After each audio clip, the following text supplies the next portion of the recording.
Assalamualaikum warahmatullahi wabarakatuh. Halo semuanya, perkenalkan nama saya Waode Syahrina Rizky Amalia dari Universitas PGRI Kanjuruhan Malang yang saat ini sedang melaksanakan PPG Calon Guru Gelombang 2 tahun 2024. Nah, pada kesempatan kali ini izinkan saya untuk memaparkan koneksi antar materi yang ada pada mata kuliah asesmen tentang peserta didik. Untuk itu, izinkan saya men-share screen materi yang akan saya jelaskan.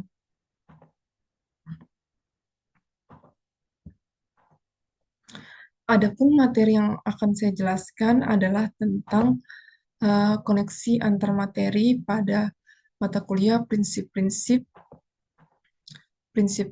pembelajaran, prinsip-prinsip pengajaran dan asesmen, yaitu mengenai pendekatan TARL dengan teori karakteristik peserta didik. Nah, pendekatan TARL sendiri atau Teaching at the Right Level adalah pendekatan belajar yang menekankan tentang pentingnya mengajar bagi peserta didik sesuai dengan tingkat kemampuan mereka, bukan hanya berdasarkan tingkatan kelas, usia, atau kurikulum serta standar yang ada, tetapi pendekatan ini bertujuan untuk membantu guru merancang pembelajaran yang relevan dengan tahap pencapaian setiap peserta didik, sehingga proses belajar menjadi lebih right level atau TARL dimaksudkan peserta didik. Konsep pengajaran ini juga disebut student center atau pembelajaran yang berpusat pada peserta didik. Bekerja dengan memetakan siswa berdasarkan tingkat kemampuan mereka. Setelah pemetaan, siswa dikelompokkan sesuai kebutuhan belajar mereka, sehingga memungkinkan guru untuk menggunakan metode yang tepat dalam setiap kelompok. Pendekatan ini membantu siswa memahami materi yang lebih baik, karena pembelajaran disesuaikan dengan kemampuan mereka saat ini, bukan hanya pada kemampuan aktual peserta didik. TARL dapat meningkatkan efektivitas pembelajaran, terutama untuk mengatasi kesenjangan pemahaman yang sering terjadi ketika siswa dipaksa belajar di luar kapasitas mereka. Strategi ini menjadikan proses pembelajaran lebih inklusif, berpusat pada peserta didik, dan memaksimalkan potensi mereka di setiap tahap. Adapun tujuan utama dari TARL ini, yang pertama, pendekatan TARL ini muncul sebagai respon terhadap tantangan dalam meningkatkan kualitas pendidikan Indonesia, terutama di daerah yang menghadapi kesulitan berbagai konteks global dalam mencapai hasil pembelajaran yang diinginkan. Yang kedua, TARL menjadi solusi dari jawaban kesenjangan pemahaman yang terjadi di dalam kelas. Yang ketiga, TARL mewujudkan pembelajaran dalam kelas yang berfokus pada peserta didik sebagai implementasi filosofi pendidikan Ki Hajar Dewantara. Tujuan pembelajaran TARL ini atau Teaching at Right Level adalah untuk meningkatkan hasil belajar peserta didik dengan cara mengajar sesuai dengan kemampuan mereka saat ini, bukan berdasarkan tingkatan kelas mereka. Pendekatan ini dirancang untuk memastikan bahwa setiap peserta didik dapat mendapatkan dukungan yang tepat untuk mencapai kemajuan akademik yang signifikan. Tujuan pembelajaran TARL. Pendekatan pembelajaran Teaching at the Right Level atau TARL bertujuan untuk menyesuaikan pengajaran agar sesuai dengan kebutuhan dan kemampuan individu setiap peserta didik, sehingga mereka dapat memperoleh pemahaman yang lebih baik dan menghindari kesenjangan belajar. Sementara itu, Culturally Responsive Teaching atau CRT menekankan pentingnya pembelajaran yang responsif terhadap keanekaragaman budaya dan latar belakang peserta didik. Dengan menghubungkan materi pembelajaran di kehidupan nyata, pengalaman dan budaya siswa, pendekatan ini tidak hanya membuat pembelajaran lebih bermakna, tetapi juga memperkuat pemahaman siswa dan meningkatkan motivasi belajar mereka. Kedua pendekatan ini berfokus pada menciptakan pembelajaran yang inklusif dan relevan bagi peserta didik, baik berdasarkan kemampuan maupun latar belakang mereka. Berikutnya, saya akan membahas tentang teori karakteristik peserta didik. Teori karakteristik peserta didik menjelaskan bahwa setiap siswa memiliki perbedaan dalam berbagai aspek seperti kemampuan kognitif, latar belakang sosial ekonomi, pengalaman belajar sebelumnya, serta gaya belajar. Pemahaman tentang peserta didik sangat penting untuk merancang pendekatan pembelajaran yang adaptif, termasuk dalam menerapkan pendekatan diferensiasi. Karakteristik siswa mencakup berbagai aspek individu seperti minat, sikap, motivasi belajar, gaya belajar, kemampuan berpikir, dan kemampuan awal yang dimiliki oleh masing-masing siswa. Dengan memahami perbedaan-perbedaan ini, pendidik dapat menciptakan pengalaman belajar yang lebih efektif dan sesuai dengan kebutuhan setiap siswa.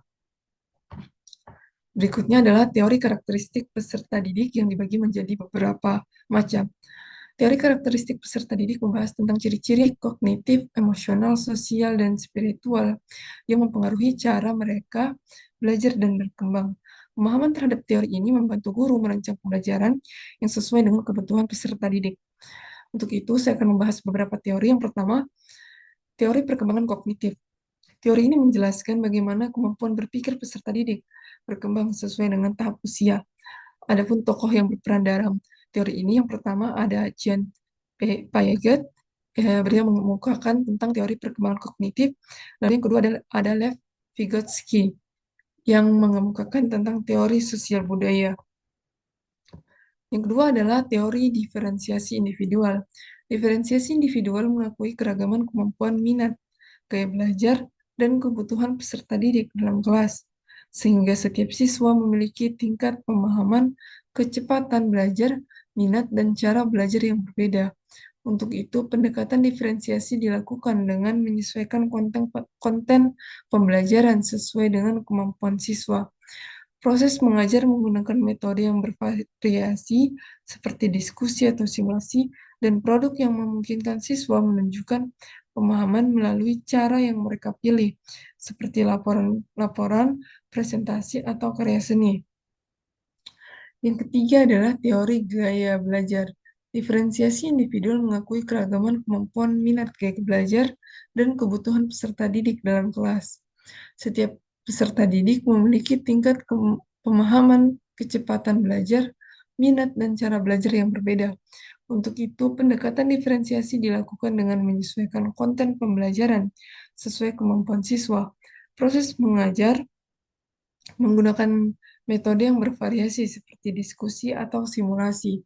Dan ada produk yang memungkinkan peserta didik menunjukkan pemahaman melalui cara yang mereka pilih seperti laporan, presentasi, atau karya seni. Hal serupa yang sama dilakukan dengan diferensiasi individual.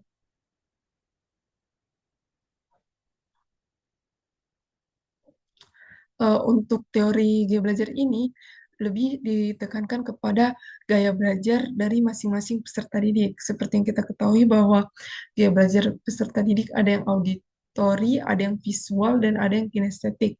Jadi sebisa mungkin guru menyesuaikan antara ketiga gaya belajar ini. Yang berikutnya adalah hubungan antara TARL dengan karakteristik peserta didik. Hubungan antara teaching at the right level dan karakteristik peserta didik sangat penting untuk keberhasilan pembelajaran. TARL menyesuaikan metode pengajaran dengan karakteristik siswa, seperti kemampuan kognitif, motivasi, dan minat mereka. Dengan memahami keragaman kemampuan kognitif, motivasi, dan minat mereka, mengelompokkan mereka berdasarkan tingkat pemahaman serta memaksimalkan potensi masing-masing. Selain itu, pemahaman terhadap faktor efektif seperti motivasi dan minat membantu mendesain aktivitas yang lebih menarik sehingga meningkatkan keterlibatan siswa dalam pembelajaran. TARL disesuaikan dengan karakteristik peserta didik akan mencapai hasil yang lebih efektif dan optimal. Selanjutnya, hubungan antara TARL dengan mata kuliah lainnya. Hubungan antara TARL dengan mata kuliah lainnya terletak pada penerapan pemahaman tentang karakteristik peserta didik yang dipelajari. Dalam mata kuliah lain, misalnya pemahaman tentang peserta didik dan pembelajarannya, saya mempelajari tentang variasi karakteristik seperti gaya belajar, tingkat pemahaman, dan kebutuhan belajar yang berbeda. Pengetahuan ini sangat relevan dengan pendekatan TARL yang menyesuaikan metode pembelajaran dengan kemampuan dan kebutuhan individu siswa untuk memaksimalkan hasil belajar mereka. Dengan memahami perbedaan karakteristik dari setiap siswa atau peserta didik, TARL dapat diterapkan secara efektif untuk meningkatkan kualitas pembelajaran di berbagai mata kuliah. Nah, penerapan teaching at the right level di dalam kelas berdasarkan mata kuliah pemahaman tentang peserta didik dan pembelajarannya, lebih lanjut penjelasannya adalah dalam TARL, pembelajaran dimulai dengan tahap asesmen awal yang dilakukan oleh guru. Asesmen ini bertujuan untuk mengidentifikasi potensi, karakteristik, kebutuhan, serta perkembangan setiap peserta didik. Dengan mengetahui informasi ini, guru dapat menilai kemampuan siswa secara lebih komprehensif, baik dalam hal pengetahuan, keterampilan, maupun gaya belajar. Berdasarkan hasil asesmen tersebut, peserta didik dikelompokkan ke dalam kelompok yang memiliki tingkat capaian dan kemampuan yang serupa, bukan hanya berdasarkan usia atau tingkatan kelas. Pengelompokan ini memastikan bahwa setiap siswa atau peserta didik belajar sesuai dengan level pemahaman mereka. Setelah pembagian kelompok, guru memiliki fleksibilitas untuk merancang aktivitas pembelajaran yang disesuaikan dengan tingkat kemampuan dan kebutuhan masing-masing siswa. Pembelajaran tidak terikat pada usia atau jenjang pendidikan formal, tetapi lebih kepada kesiapan belajar setiap peserta didik. Guru dapat menggunakan berbagai perangkat ajar seperti materi yang bervariasi, metode pengajaran yang berbeda, serta tugas yang sesuai untuk mendukung proses belajar yang optimal bagi setiap siswa. Selama proses pembelajaran, guru terus memonitor kemajuan peserta didik melalui asesmen berkala. Asesmen ini dilakukan dengan menggunakan berbagai aktivitas yang relevan dengan materi pelajaran. Dengan pemantauan terus-menerus, guru dapat mengevaluasi pemahaman siswa dan memberikan umpan balik yang tepat, serta menyesuaikan pendekatan pembelajaran jika diperlukan. Dengan demikian, TARL memungkinkan pembelajaran yang lebih efektif, di mana setiap peserta didik dapat belajar sesuai dengan tingkat kemampuan dan perkembangan mereka, sehingga mencapai hasil yang maksimal.